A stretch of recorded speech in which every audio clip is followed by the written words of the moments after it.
All right, guys, what's up? Coming at you for the 70.3 Maine recap, brought to you by Ketone IQ and Couple.com. Thank you to my sponsors for keeping me going.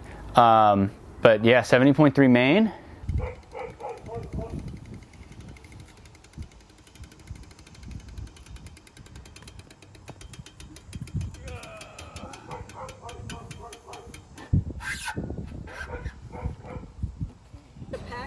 A packing checklist in Apple Notes. You can make a checklist. I know, so and easy. You can check it off, and then the next time you can reuse it. Can you put your seatbelt on, please, ma'am? Ma'am? Seatbelt, please. Oh, hi, Donna Deb. Hi. Hey, that's my aunt. That's my auntie. That's my daughter. Oh, I'm so sorry. You gotta turn that camera off. You're gonna get us killed. We love Ari. Woohoo! Ari's the best. This is my Donna Deb, everyone. Go, Ari.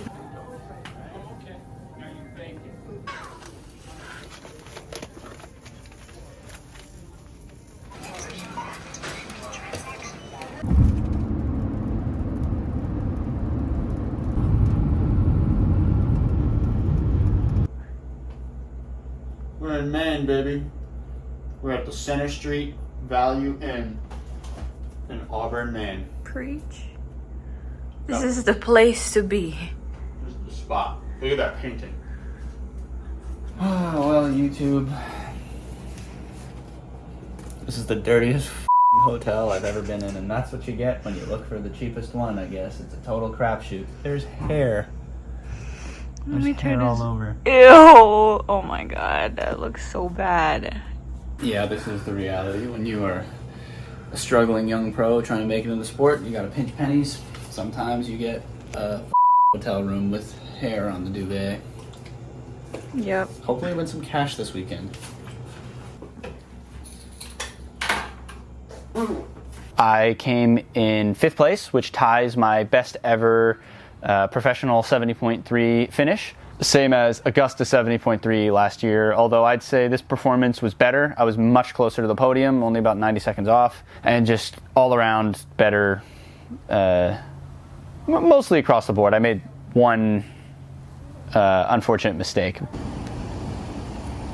All right, guys, we survived one night in the greatest hotel on the planet, and now we're gonna go do the pre-race super sprint triathlon. Woohoo! All right, guys, mini triathlon hasn't happened yet. Done no training today. Gotta get the bike ready. Gotta get the easy disc on. Years later, still rocking the easy disc.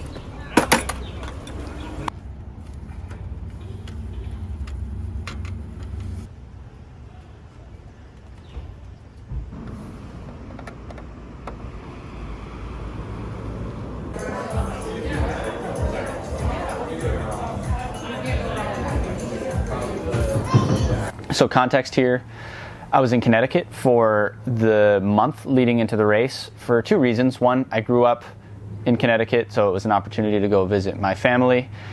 And it's also a 4-hour drive from the race in Augusta, so pretty easy travel. And 2, I didn't have a lease from July 1st to July 15th. So I figured I'll just go home and just train at home and it's fine. And then I'm already on the time zone and it'll feel almost like a home race. And now I'm here in my new house, new lease.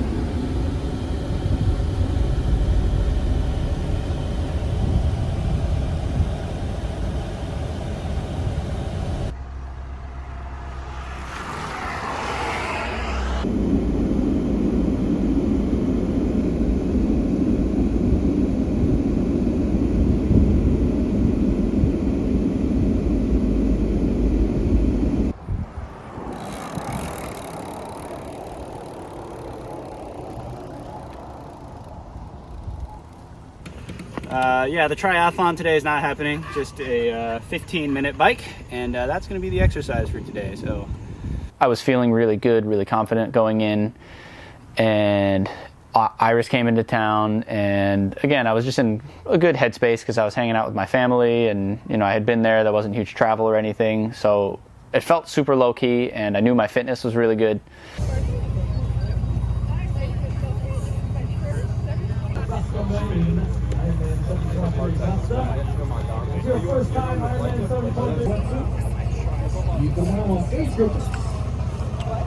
No frills. Got my transition area set up, got the bike set up, got my run warm up down to the swim start because it is a downstream swim. The current wasn't as strong as last year. Last year I swam like 17 minutes, I think.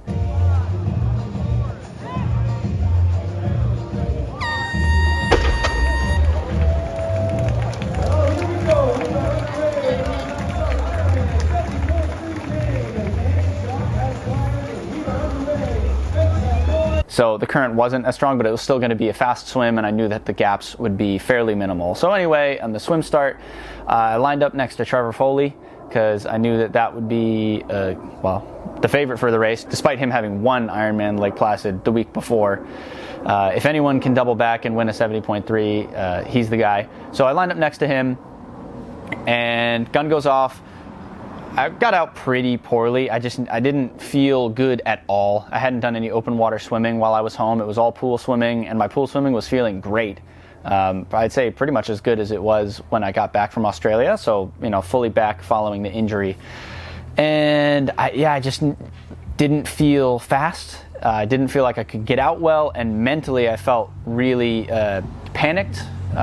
Maybe not quite as intense a word as panicked, but that same vibe. It had been a while since I did a mass start. So yeah, I just felt a little bit out of sorts. Couldn't really find my stroke. But anyway, I could see that Trevor Foley was right there. So I was like, okay, this is great. If I come out with Trevor, I'm in a absolutely fine position because he's been swimming really well lately. So about halfway through the swim, I started to relax, and I was worried because it felt really easy. And when you're in the pack and it feels easy, often you're not really in the pack that you want to be in, and you might be too slow. But it's a downstream swim, so I knew that no matter what, the gaps were going to be fairly small. So came out of the water right behind Trevor. T1 is like 800 meters with a lot of uphill. And so mentally I was very prepared to run that really fast, which I did. I think I had the second fastest T1, and I made up 11 spots.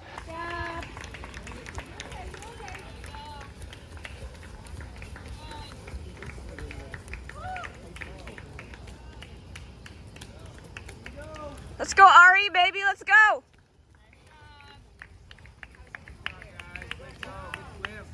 And got out onto the bike, and everything was going well. Got my shoes on. Pretty much immediately as we were going through town, so 2 or 3 minutes into the bike, I go over a bump and lose both of my bottles. So I had 110 grams of carbs in each bottle, and that was it. Gone. I didn't even think about stopping to go back and get them because I figured, I'll just get carbs at the aid stations. And then right after that, Trevor came up on me and went by, and I was like, okay, I'm just gonna hang with him for as long as I can. I've never tried it before, and you don't know until you try. And so this was going up a hill, and I actually felt pretty comfortable, in that moment, 10 meters back, climbing up this hill with Trevor. And then I felt like I got a little bit too close. We were going around this technical section, and I felt like maybe I was creeping up inside the draft zone a little bit, and I was like, shit, okay, I have to pass him now. Yeah, passing Trevor Foley to start the bike is not really how you want to start it out, but I didn't want to get a penalty, so I went to make the pass. And again, we were going around this technical section, and as I was coming up to get to his left, we were going around a left-hand corner. There was a cone. He went all the way over to the cone, which would be the apex of the turn, which that's the best way to take the turn. So I had to hit my brakes, couldn't quite get by, and then we were on a little right-hand bend to go turn out onto the main road. I was on his left side, and I just couldn't get by. And again, the official is right there. So I couldn't get past. It was definitely over 25 seconds at that point. And I was like, shit, my race is over. I basically just put my head in my hands, metaphorically, because I was still riding the bike, waiting for the official to come up and give me a penalty, and then it never happened. The official sped ahead, and I was like, oh, I guess I'm not getting a penalty. And by that point, Trevor was gone. I had taken a minute to recover from the attempt to make the pass. I'm guessing what happened is the official technically called it blocking when he went to the left as we were taking that corner, and then the fact that I wasn't able to get by, kind of no harm, no foul. So I'm really glad they didn't call it because I don't think I was racing unfairly. I definitely didn't get a draft benefit because we were going uphill. But anyway, Trevor was gone at that point, and whatever, it's just time to get to work. So I went out pretty hard. I was 360 watts normalized for the first 30 minutes, by which point I had caught the main sort of pack of guys. There was another few guys up front, but this was the main pack. And I wasn't looking at my power meter during it, but I looked afterwards and I saw like 358 normalized or something, and I was like, whoa, I'm having a good day. Of course, I had no carbs at this point, so I chilled, hanging well off the back of that pack. I didn't really want to play the 12-meter game. So I just waited until we went through the first aid station because I knew it was going to be very important for me to get some carbs. And unfortunately, I missed everything except for one Morton gel. So if you think about a Morton gel, it's 25 grams of carbs, and you probably get around 20, maybe 22 grams out of it. You don't get every little bit. That's 40 minutes in, and I have to wait until the next aid station, which is going to be hour 10, hour 20, I forget. So I'm going on well over an hour at PB power, still pushing like 340 normalized and 22 grams of carbs, when normally I would have at least 120, if not more. I didn't bother trying to get by that pack. I just hung out, again, off the back, didn't really play the game, just waiting to get to aid station number 2 so I could get some carbs. At aid station number 2, I got off my bike. I didn't want to risk it. I knew I would lose more time not having carbs than getting off my bike. I got off my bike and said, yeah, can I have some Mortons? And I got 4 Mortons and then got on my way again. And I, got those gels down. I had a little bit of water too. That's like 100 grams of carbs there, maybe more like 90 from what you actually get out of the gel packets. And I was like, okay, if I do that again at aid station number 3, we're good, we're chilling. And so now I felt a little bit more confident to push more, so I went by some of the guys in that pack. By that point it had started to splinter anyway. And yeah, I was back to feeling like I could push power again without risking too much. And then we get to aid station number 3, get off my bike again, so most of the people that I had passed me right back. I asked for some Morton, and they handed me a bottle with some yellow liquid in it. And I said, no, I need Morton gels. And they said, yeah, that's in there. And I was like, okay, that's weird. An hour 50 or so into a race right now, I'm not thinking straight. I thought, oh, okay, they put the Morton drink mix in the bottles. That's what they meant. So I take the bottle, get back on my bike again, and then once I'm going, I start to take a sip, and I realize, oh fuck, it's mortal hydration. And the volunteers didn't know the difference. And you can't get mad at the volunteers, like they're making the race happen. Ironman didn't make sure they were familiar with the difference between Morton and Mortal, which, when you look at it outside of a triathlete's perspective, is a very honest mistake. Nothing I could do at that point. 0 carbs from aid station number 3, so I end up doing the whole bike at PB power, 329 watts average, 339 watts normalized on just over 100 grams of carbs probably. I knew I might be in for it, but at the same time I had my nerd belt waiting for me in T2, and there were aid stations everywhere on the run course, so I was in a super positive mindset. I knew I was having a great race. Let's go, Ari! Let's go!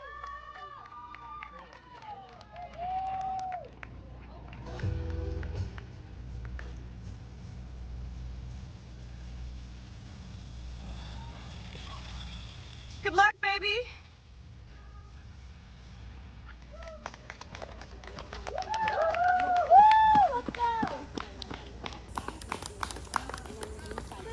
Let's go, Ari, baby, let's go!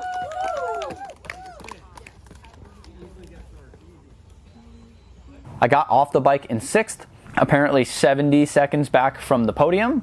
So in my mind, I was like, oh, yeah, it's on. I'm going to get my first podium. Started having the carbs. I had 30 grams of carbs in my nerd belt, and then the rest was all going to come from gels on course. And I ran 5 miles at about just under 5:20 pace. And yeah, so 109 half marathon pace, and I was feeling pretty good. And by that point, I was like, whoa, like I might be on one today. Maybe I didn't need as many carbs as I thought.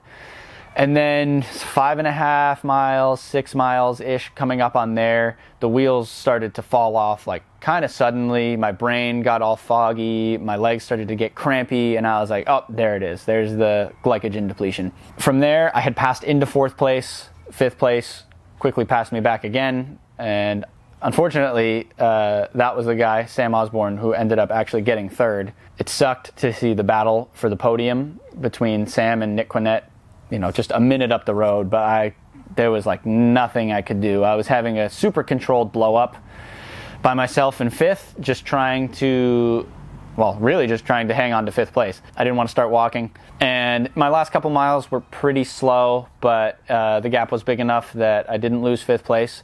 And I ran a 1:14. So really good first 5 miles, really poor last 8.1 miles. You got to be happy with it. It is my best result ever. Really particularly happy with the way that I was able to express my bike fitness. You know, I felt like early on in my career, I was able to push really good power, you know, in sessions and even in some races. You know, I pushed 300 watts normalized in my first 70.3 and then 315 in my second. And then I spent 2 years, I guess, regressing or stagnating, and I just was still doing well. I was still able to kind of push good power in certain workouts, but never just could put it together in a race. And there was definitely something wrong with my training. I was self-coaching, and now that I have not been self-coaching for almost a year now, the bike has been back on a very upward trajectory. So I'm thrilled to just be able to express my bike fitness. I've known that I was a good cyclist, and then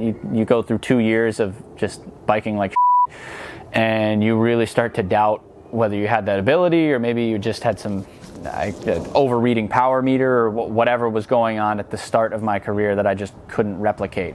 But now I know that I've got, you know, 340 watts normalized and more. I'm very confident that, you know, at the next race, which is Challenge San Remo on September 22nd, that I'll be able to one-up that performance as long as I have all of my nutrition. So it's really exciting, and it's all building towards 70.3 Worlds on December 15th, where I still have a lot more time to train, a lot more time to get better, and yeah, it just feels good. So to a certain extent, I feel like I'm still a little bit of a sleeper.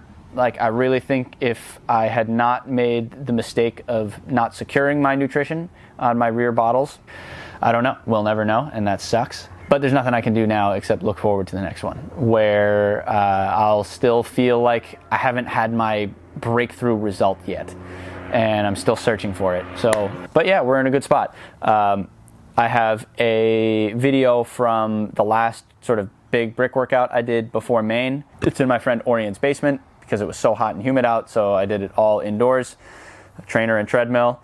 That's coming out next. Thank you everybody for watching the channel, supporting me for all these years now, which is crazy to say. It's been almost 4 years of making YouTube videos and just documenting the journey. And I feel like I have gone some places, but I have so much more to give. And I'm really, really excited for this next training block, which is already underway, and the next race in Italy. And yeah, just to keep going. So, peace.